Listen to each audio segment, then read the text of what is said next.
The proposed USDA GIPSA rule addresses the four major affronts to competition. The first of those is it addresses the lack of accountability in the meatpacking industry.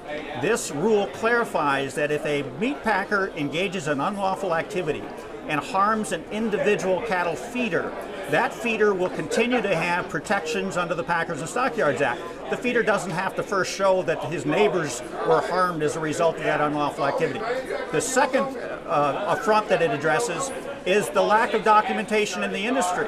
USDA currently doesn't have the ability to determine if the packers are following this nearly 90-year-old Packers and Stockyards Act because the packers are not providing the information to demonstrate why they are paying different prices, offering different terms, paying different premiums and discounts to one producer versus another, even if the quality of cattle are the same. So we need that documentation. The rule provides that. The third affront it addresses is the lack of transparency in the marketplace. It does this two ways. Number one, it requires documentation as to the transactions that are occurring within the industry, but also it requires the meat packers to provide sample contracts so that producers can make informed decisions. They can look at these sample contracts and determine which packer is most likely to be seeking out the traits and quality that the producer happens to be producing in his or her cattle.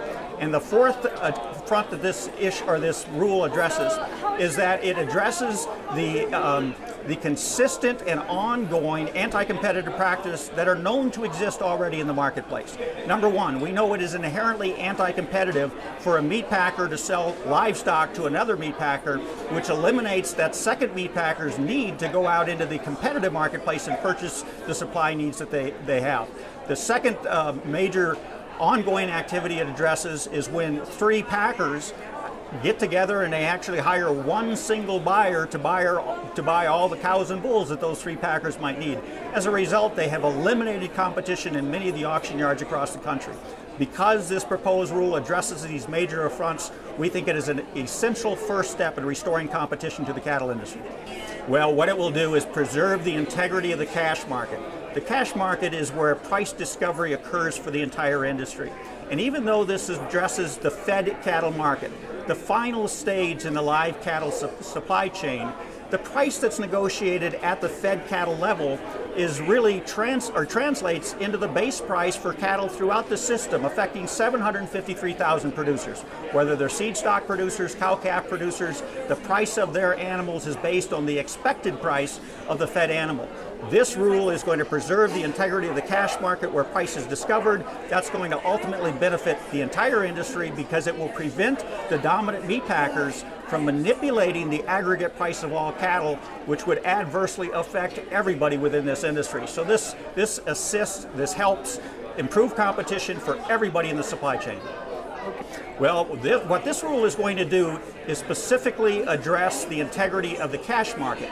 By doing this, we're actually going to increase the potential base price for everybody that participates in a branded beef type of a program or an alliance, because even those contracts are still based on that cash price that is becoming thinner and thinner, less competitive, and again, lowers the aggregate price of cattle. So what this rule is going to do is essentially raise the bar for everybody, regardless of how they market their cattle, and that will directly benefit those who are producing the highest quality cattle and currently being rewarded by that in the marketplace because of a branded program or some of these vertically coordinated agreements they've entered into with the meat packers. Well, we recognize this rule as but the first step.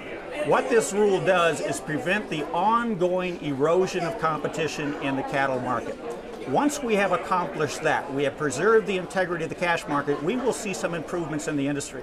But the next step is then we have to go further, and we have to address the harm that has already accrued within our industry because for too long we have failed to preserve the integrity of the cash market.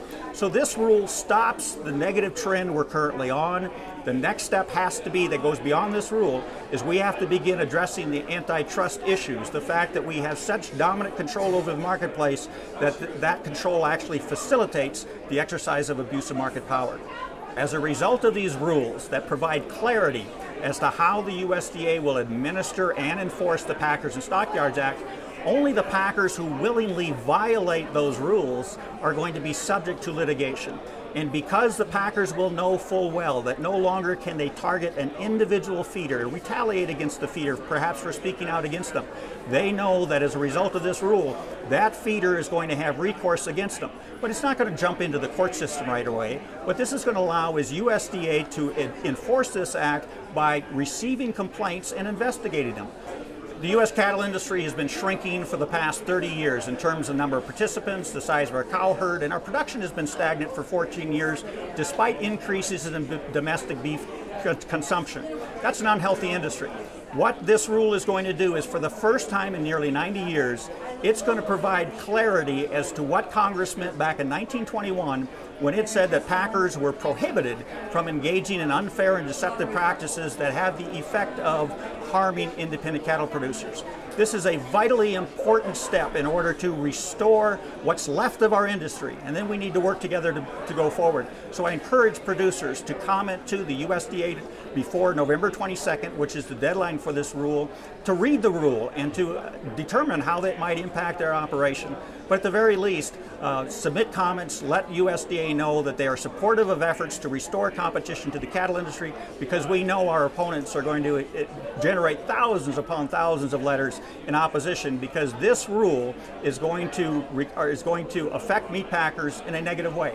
Meat packers can make more money today than they can when they have to fully comply with the Packers and Stockyards Act. So we would expect them to fight against it. But producers need to counter that with their own letters and phone calls to their members of Congress as well, because this battle is going to be fought in Congress and the USDA, because the U.S. cattle industry is the largest single segment of American agriculture. This is a high-profile issue that we need to be engaged in.